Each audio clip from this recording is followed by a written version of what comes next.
Саламатсыздар ма, балалар? Мен сіздерге бүгін әжемнің ертегісі жобасы аясында ұлы дала ертегілер атты кітабындағы қайырымдылық ертегісін айтып берейін, балалар. Баяғы өткен заманда бір ата мен апаның жалғыз баласы болған екен. Жалғыз баласы мейірімді, ақылды, қайырымды болып өскен екен. Бір күні ата мен апа шақырып алып: балам, біз болсақ қартайды, шамамыз жоқ сені асырауға, еді сен бізді асыра дейді. Жарайды, мақұл деп, бала әке шешесін асырау үшін алыста жатқан шөл даланы көріп, мұнартқан тауларға қарап, осы жақта бір ел болар, сол жаққа барып дүние тауып келіп әке шешемді асырайын дейді. Өзі ойлайды да бір күні жолға шығады. Қапшығын алып, бала жол жүреді. Көп жол жүріп, күн түн демей әбден шаршап шалдығып келе жатып, бір тақыр жерге демала бергенде: әй азамат, маған көмектес. Мен осы жерде гүл жинатқан бұлақ едім, қазір құрып баратырмын. Сен маған көмектес, шөп шалам болса көзімді жауып баратыр дейді. Жарайды, мақұл деп, бала шөптен тазартып, құмнан қайырдан тазартып, бұлақтың көзін ашқан екен.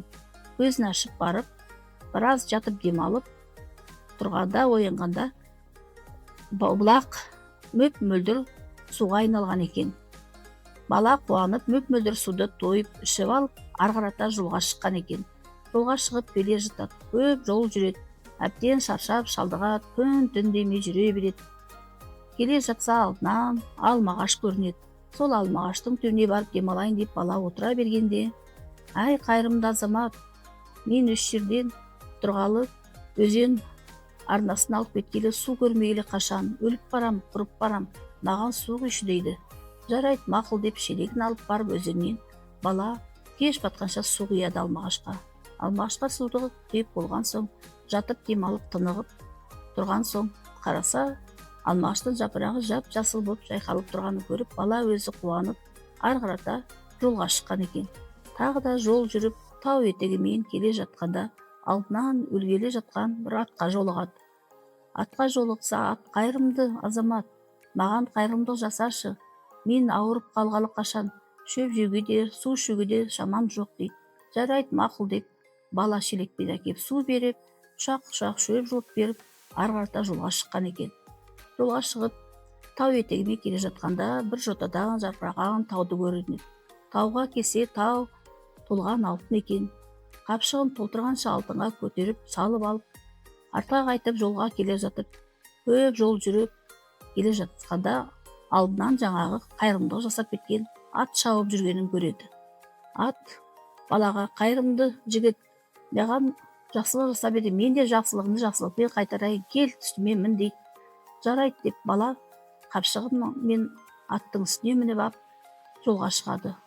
Жолға шығып келе жатқанда жаңағы қайырымдылық жасап кеткен алмағашқа келеді. Алмағаш болса жайқалып, хош иісті, қып-қызыл алмаға толы болып пісіп тұрған алмаға келеді. Алмағаштың айтады: сен мейірімді жігіт, менің алмамды тойғанша же, жылқыңа бер, өзің салып ал дейді. Жарайды деп, мақұл деп, бала әбден алмаға тойып, жылқысына беріп, сол жерде қапшығын толтырып қайтадан жолға шығады. Жолға шығып шөл далаға келе жатқанда жаңағы бұлақтың көзін ашып кеткен бұлаққа келеді. Бұлақ болса көк байса шөпке айналған бұлақ болып ағып атқан бұлаққа келген соң, балаға бұлақ: сен енді менің қанып суыма іш, жылқыңа бер дейді. Жарайды деп, бала жылқысын жайып шөпке тойдырып, суын ішіп, жуынып, шайынып, демалып, біраз тыныққан соң, бала қайтадан жолға шығады. Жолға шығып ауылына келеді.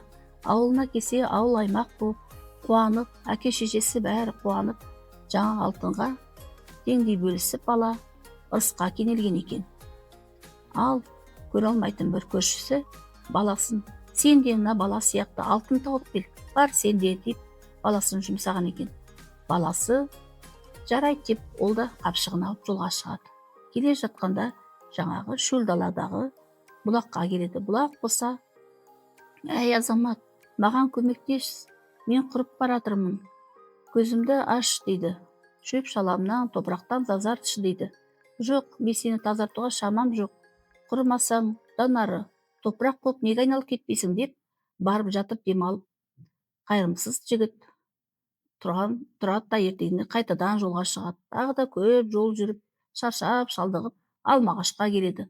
Алма ағаш түбүнө жатып дем ала бергенде алма ағаш: «Ай, Азамат, мага көмөктешчи. Суу өзен арнасы бөлүнүп кеткеле качан, суу көрмөйлө качан, өлүп барам, куруп барам. Суу куйчу мага» дейди. «Курумасаң одан ары, курап мүйүп калмайсың» деп, кайрымсыз жигит дагы да агачка суу куймай жатып дем алып, тыныгып ап, эртеңисин кайта жолго чыгат. Жолга чыгып дагы да көп жол тау этеги менен келе жатса, жаңагы жылкыга жолугат. Жылкы болсо ауырып: «Шамам жок, айрымды Азамат, мага көмөктешчи, мага суу берчи, ауырып жатырмын, шөп жөөгө де, суу ичүүгө де шамам жок» дейт.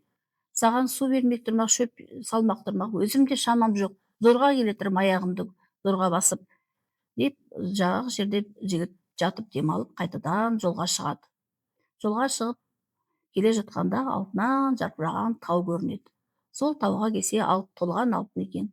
Алтынды капшыгына толтурганча салып, көтөргенче көтөрүп, салып алып, бала кайтадан артка кайтат. Артка кайтып келе жатып, мына атка келет. Атка келсе, ат болсо өлүп калган экен.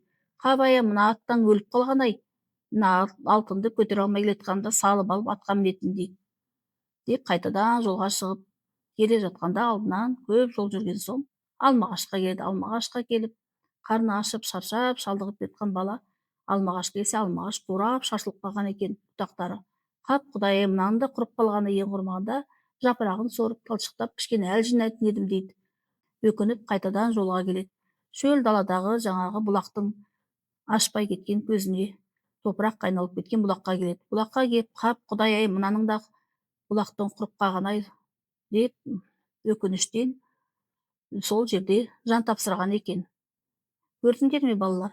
Өзүнүн кайрымсыздыгынан, мейиримсиздигинен өзүнүн түбүнө жеткен экен кайрымсыз жигит. Ал балалар бул эртегиде жаңа балалар сыяктуу кайрымды, мээримдүү болайык. Мээримдүү, кайрымдуу болсоңдар, жакшылык жасап жүрсөңдөр, жакшылык өздөрүнүн алдарынан чыгар, алдарынан кайтар балалар. Ал эми балалар, осу менен эртегим аякталды. Келеси кездешкенче сау саламатта болуңдар балалар.